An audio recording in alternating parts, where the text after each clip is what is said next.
Naku po, nakakabahala 'to mga tol. Eto mula sa UNTV tapos, susundan natin 'to mamaya ng GMA News. 25 na lugar daw mga kapatid 'no, sa Pilipinas nakasama umano sa target ng China sa hypersonic missile. Iniimbestigahan niya ng AFP dahil, nagsabi, may nakuhang information daw ang, presidential sister at Senator Amy Marcos mga tol. So eto ang ating aalamin at bibigyan ng, reaction video ngayon mga tol. Ano, aalamin ng Armed Forces of the Philippines ang impormasyon na inihayag ni Senator Amy Marcos hinggil sa umano'y planong paggamit ng China ng hypersonic missile sa 25 lugar sa Pilipinas kaugnay ng issue sa EDCA at West Philippine Sea. Huwag na natin patagalin to mga tol, panoorin na natin tong balitang to. Itinuturing ng Armed Forces of the Philippines na seryosong usapin ang inihayag ni Senator naman. Amy Marcos na 25 lugar sa bansa ang posibleng tina-target ng hypersonic missiles ng China dahil sa pagkakaroon ng EDCA sites at dahil sa sitwasyon sa West Philippine Sea. O yan kita nyo, kanina lang binigyan natin ng reaction nyo, nagkasundo ang, dalawang panig ng bansa, Pilipinas at China doon sa BCM nila o doon sa bilateral communication na nila. Pero eto mga tol na hindi pa natin kino-confirm to kasi inaalam pa ng AFP yung tungkol sa impormasyon na to. Pero may nakuhang impormasyon si Senator Amy na meron 25 na lugar sa Pilipinas ang tina-target daw. My goodness. Ayon kay AFP spokesperson Colonel Francel Padilla, handa silang makipag-ugnayan kay Senator Marcos upang makuha ang mga detalye nito at makagawa ng kaukulang aksyon para matiyak ang seguridad ng bansa. Sa isang video sa kanyang Facebook page, sinabi ng presidential sister na may nakita siyang plano ng China na gagamitin ang hypersonic missiles laban sa bansa kaugnay ng tensyon sa WPS. Naku Kung po. aatake man kasi ang China, hindi army ang ipapadala nito para lumusob sa bansa, Syempre. kundi air warfare ang gagamitin nito. Totoo yun mga tol. Iba na yung panahon ngayon. Hindi katulad to ng WW1 o WW2 na sundalo sa sundalo. 'Di ba? Iba na ang labanan ngayon mga tol. 'Di ba? Paano na to? Pa-high-tech na ng gamit at pa-modernohan na ng gamit. May mga unmanned drone na nga eh. Mga walang sakay yun mga tol Mga walang sakay na piloto yun. Pero yun na ipapadala para magbagsak ng mga missile mga tol. Grabe. And eto tuloy natin tong balitang to mula rito sa GMA. Eto, Senator Amy Marcos ikinabahala ang nakitang umanong plano ng China na paggamit ng hypersonic missiles. Panoorin na natin to mga tol. Nababahala nga si Senadora Amy Marcos sa natanggap na impormasyon na may mga tinatawag na hypersonic missiles ang China na nakaumang umano sa Pilipinas. Nakatutok si Rafi Kim. Nakatutok. Natatakot talaga Sa ako post ni habang Senador Amy Marcos sa social media, dyan sinabi niyang sa meron West daw siyang Philippines. ikinatatakot. May nakita ako na plano ng China na gagamitin yung hypersonic missile. Hindi naman nila iniisip na lulusob dito sa Pilipinas yung katakot-takot na army nila, mga navy nila. Hindi ganoon. Ang plano, air.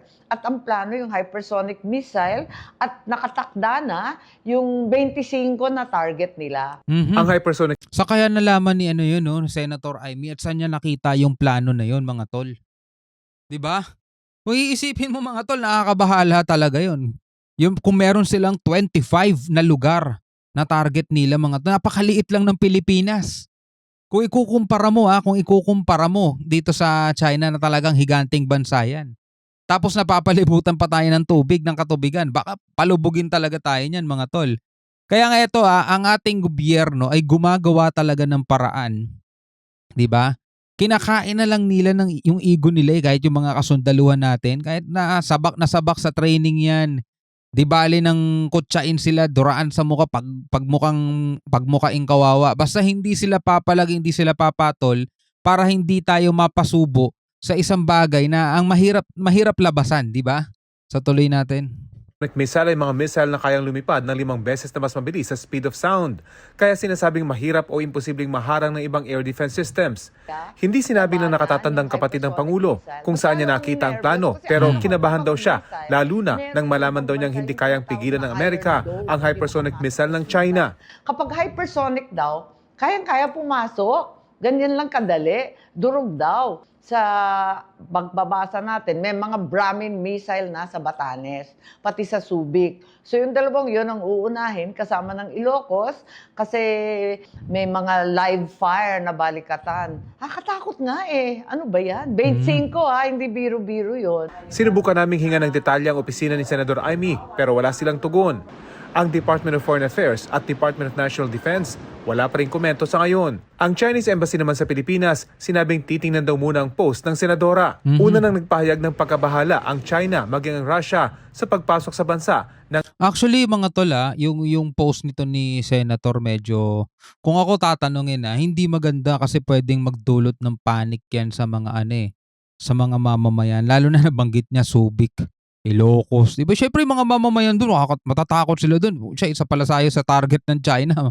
Di ba? Kapag sumiklab ang gera, isa pala tayo sa talagang sasabog dito, mga tol. Hindi maganda. Kaya dapat gawan na agad to ng paraan ng AFP para malaman nila kung saan nagmula yung impormasyon na yon. At kung sakasakali man, gawa na rin nila ng paraan para para humupa, mga tol, yung tension, di ba?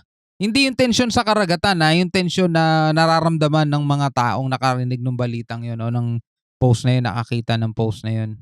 Typhoon Weapon System Mid-Range Capability Launcher ng United States Army. Daligan natin.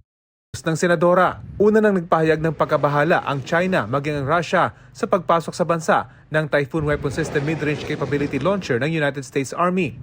Ayon kay Russian President Vladimir Putin, dahil sa hakbang na ito ng Amerika, balak na rin nilang ibalik ang paggawa ng mga intermediate at short-range nuclear-capable missiles. Nauna nang nagkasundo ang dalawang bansa noong 1987 na hindi na sila gagawa ng mga ganitong armas. Pero umalis sa kasunduan ng Amerika noong 2019 sa ilalim ni Noy President Donald Trump.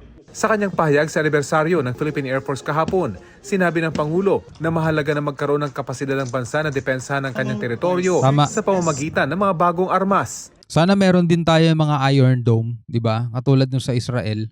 We have likewise acquired additional aircraft as well as advanced radar systems, which have transformed our operational readiness and has enhanced our operational reach. Indeed, these assets contribute to an agile Air Force, capable of protecting our nation, our people, and our resources, and dedicated to ensure that we are ready to face challenges with advanced precision, speed, and force.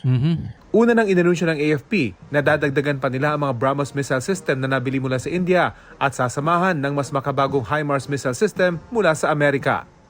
Para sa GMA Integrated News. Alright mga kapatid, ikaw bilang isang Pilipino, ano masasabi mo dyan? Kung ako mga kapatid tatanungin, medyo nakakabahala nga talaga yon. At kailangan na malaman ng AFP kung saan nagmula yung information na yon at linawin nila sa publiko para hindi magdulot to ng kaguluhan, pagkabahala, takot sa mga mamamayan, mga to. Lalong-lalo na doon sa mga nabanggit na lugar. Mas maganda wag na sila magbanggit ng lugar, mga tol. 'Di ba? Wag na sila magbanggit ng lugar. At sana mga tol hindi totoo tong report na to. Ito ay pananakot lang pero sana talaga mga kapatid, no?